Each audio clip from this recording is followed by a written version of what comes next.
Chapter 1. Over a long, successful career of killing people for money, Walter Henderson had never before snuffed out a personal enemy. He'd made a habit of keeping his private life and his business affairs separate, and planning to break that habit now aroused a variety of new emotions in him, none of them pleasant. Anxiety, resentment, and the kind of bone-deep reluctance a lazy schoolboy might feel facing a pile of homework. These were not sentiments with which Walter Henderson, a paid assassin, had any significant experience. Thus, as he sat waiting in his comfortable leather armchair for the inevitable to occur, he tried yet again to come up with some other way out of the situation in which he found himself. But he'd been over it all 100 times in his head already, and he'd found none, because there weren't any. So now here he was. I'm not even supposed to be doing this anymore, he thought irritably.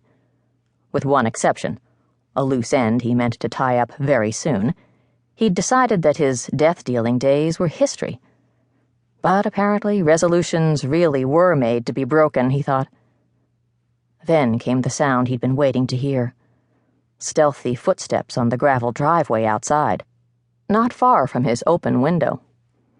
Walter looked up from the book he'd been pretending to read in the warm pool of light in the den of his large, luxuriously appointed house in Eastport, Maine. It was late. The housekeeper had gone home to her own house, and his teenaged daughter, Jen, was already in bed, or so she'd tried hard to convince him as she'd headed upstairs an hour earlier, clad in pajamas, carrying a glass of milk and a handful of cookies, and yawning elaborately. Smiling with affection, thinking how pretty she was with her golden tan, strong athlete's body, and sun-bleached blonde hair, Walter had bid his daughter a fond good night.